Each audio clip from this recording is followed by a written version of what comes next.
क्या आप यकीन करेंगे अगर मैं कहूं कि एक भारतीय इंजीनियर ने अकेले ही अमेरिका की सिलिकॉन वैली में भूचाल ला दिया है। एक ऐसा जीनियस जिसने एक ही समय में 1, 2, 3 नहीं बल्कि कई बड़ी बड़ी अमेरिकी स्टार्टअप्स में फुल टाइम नौकरी की और किसी को कानों कान खबर तक नहीं हुई। ये कहानी है सोहम पारेख की।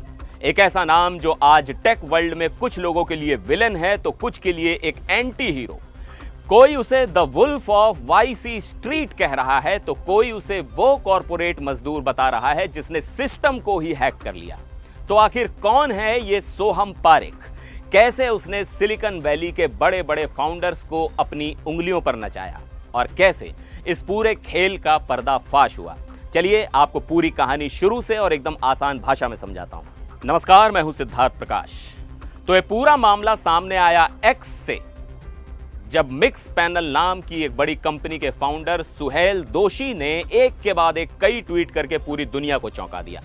उन्होंने दूसरे स्टार्टअप फाउंडर्स को चेतावनी देते हुए लिखा कि इस लड़के से बचकर रहना, इसका नाम है सोहम पारेख। सुहेल ने आरोप लगाया कि सोहम ने उनकी कंपनी में कुछ समय काम किया और फिर उसे निकाल दिया गया। लेकिन सोहम रुका नहीं, वो लगातार दुनिया की सबसे बड़ी और नामी स्टार्टअप्स को फंड करने वाली वाईसी यानी वाई कॉम्बिनेटर की कंपनियों को अपना शिकार बना रहा था। सुहेल ने सोहम का रिज्यूमे यानी सीवी भी शेयर कर दिया और दावा किया कि इसमें लिखी 90% बातें शायद झूठी हैं। बस फिर क्या था, जैसे ही ये ट्वीट वायरल हुआ सिलिकॉन वैली में हड़कंप मच गया।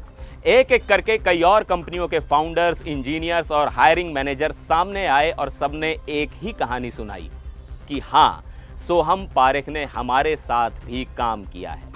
अब आपके मन में सवाल आ रहा होगा कि भाई ये सोहम पारेख है कौन? तो देखिए, सोहम के वायरल हुए रिज्यूमे के मुताबिक वो कोई मामूली इंजीनियर नहीं है। उसने मुंबई यूनिवर्सिटी से कंप्यूटर इंजीनियरिंग में बैचलर्स की डिग्री ली है, वो भी 9.83 आउट ऑफ 10 जैसे शानदार जीपीए के साथ।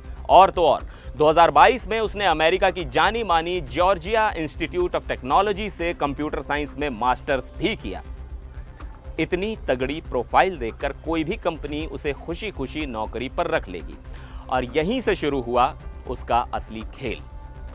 सोहम के रिज्यूमे में Dynamo AI, Union AI, Synthesia, Allen AI जैसी बड़ी स्टार्टअप्स में काम करने का जिक्र है। ये सब वो कंपनियां हैं जहां नौकरी पाना हर इंजीनियर का सपना होता है। लेकिन अब सबसे बड़ा सवाल, आखिर वो ये सब करता कैसे था? देखिए, सोहम को जानने वाले बताते हैं कि वो इंटरव्यू में कमाल का था, बेहद टैलेंटेड, कैरिज्मेटिक और उसकी टेक्निकल स्किल्स इतनी मजबूत थी कि वो किसी भी इंटरव्यू को आसानी से क्रैक कर लेता था। पहला कदम, वो इंटरव्यू में अपनी धाक जमाता और एक शानदार जॉब ऑफर ले आता। दूसरा कदम, फिर वो दूसरी कंपनी में इंटरव्यू देता, वहां भी जॉब ले लेता। फिर तीसरी, फिर चौथी और तीसरा और सबसे हैरान करने वाला कदम, वो इन सभी कंपनियों में एक ही समय पर एक साथ फुल टाइम काम करता था। जी हां, फुल टाइम। एक फाउंडर ने तो यहां तक बताया कि सोहम इतना तेज था कि जो काम दूसरे इंजीनियर 3 घंटे में करते थे उसे वो 1 घंटे में निपटा देता था। लेकिन आरोप ये है कि वो इस टैलेंट का गलत इस्तेमाल कर रहा था। वो एक कंपनी का काम जल्दी खत्म करके दूसरी कंपनी का काम करने लगता। कई बार तो वो अपना काम जूनियर डेवलपर्स को सौंप देता था या फिर काम पूरा ही नहीं करता था क्योंकि उसका ध्यान कई जगह बंटा हुआ था। अब ये सब मुमकिन हुआ रिमोट वर्क कल्चर की वजह से। घर से काम करने की आज़ादी का उसने ऐसा फायदा उठाया जिसकी किसी ने कल्पना नहीं की थी। जब ये खबर इंटरनेट पर फैली तो लोगों के रिएक्शंस देखने लायक थे। एक्स पर तो जैसे मीम्स की बाढ़ आ गई। लोगों ने उसे the wolf of Wall street और न जाने क्या क्या नाम दे दिए। लिंक्डइन के सीईओ रीड हॉफमैन ने भी मजाक में कहा कि सोहम को अपने लिंक्डइन हेडर में क्या लिखना चाहिए। लेकिन यहां कहानी में एक और एंगल है। जहां एक तरफ लोग सोहम की नैतिकता यानी एथिक्स पर सवाल उठा रहे हैं और उसे धोखेबाज कह रहे हैं, वहीं दूसरी तरफ एक बड़ा वर्ग ऐसा भी है जो उसे हीरो मान रहा है। एक यूजर ने लिखा कि ये तो वो कॉर्पोरेट मजदूर है जिसने मैट्रिक्स को क्रैक कर लिया। इसने अमेरिकी कंपनियों के लचर सिस्टम का फायदा उठाया जो इंडियन कंपनियों की तरह कर्मचारियों पर हर पल नजर नहीं रखती। कई लोग मजाक में कह रहे हैं कि सोहम को अब एक इंटरव्यू प्रेप कोर्स शुरू कर देना चाहिए, जिसे ज्वाइन करने के लिए लाइन लग जाएगी। तो सोहम पारेख की यह कहानी हमें कई बड़े सवाल सोचने पर मजबूर करती है। क्या यह टैलेंट का गलत इस्तेमाल है? क्या यह सिस्टम की खामी है जिसका किसी ने फायदा उठा लिया? या फिर यह हसल कल्चर यानी दिन रात काम करने के दबाव का एक साइड इफेक्ट है?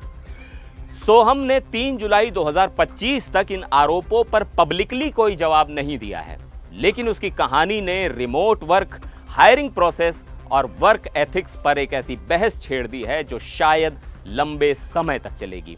आपको क्या लगता है, सोहम पारेख एक जीनियस है या एक धोखेबाज?